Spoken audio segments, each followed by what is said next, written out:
Two men lay side by side on the slope of a silent hill in Niterói, Rio de Janeiro, Brazil. They were dressed in formal suits as if they had just left a meeting. Over their eyes, each wore a strange mask made of lead, crudely shaped, heavy and dull, completely covering the area where their eyes should have been. There were no signs of struggle, no injuries, no explanation. Around them, the vegetation of Morro do Vintém remained untouched. The wind moved through the trees as if nothing unusual had happened there. Yet the two men had been dead for hours. The masks immediately drew attention. They were not traditional masks. They had no human shape and no straps to secure them to a head. Instead, they were simply pieces of lead cut by hand, roughly bent to fit over the face. The metal appeared thick and heavy, with a matte gray surface marked by small cuts and irregular edges.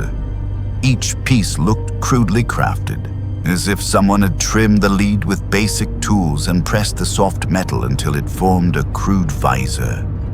The most disturbing detail was that there were no openings for vision. No holes, no lenses, not even a narrow slit. Once placed over the face, the lead plates completely blocked the eyes. It was as if the two men had chosen to blind themselves. Inside one of their pockets, police found a small folded note. Written in careful handwriting were a few short instructions. 16:30, be at the determined place. 18:30, ingest capsules. After effect, protect metals, wait for signal mask. No signature. No explanation. The dead men were Manuel Pereira da Cruz and Miguel José Viana, two electronics technicians from Campos dos Goitacazes, Rio de Janeiro, Brazil.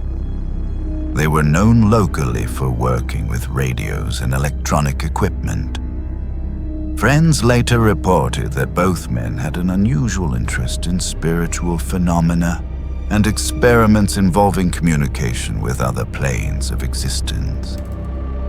The day before their deaths, they traveled to Niterói. Before climbing the hill, they stopped at a local shop and bought raincoats. One detail made the purchase strange.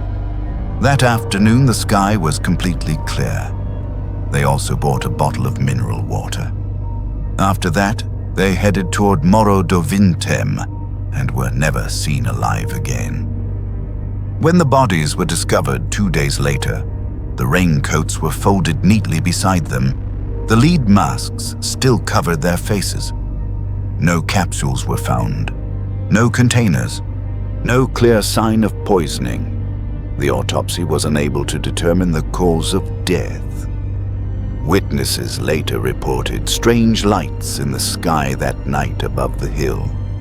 One woman claimed she saw a bright object hovering silently over the area, but none of those sightings could ever be confirmed.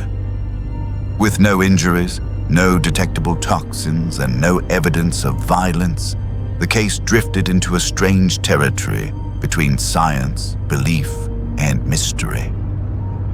Why would two electronics technicians climb a remote hill wearing formal suits, carrying handmade lead masks, waiting for some kind of signal?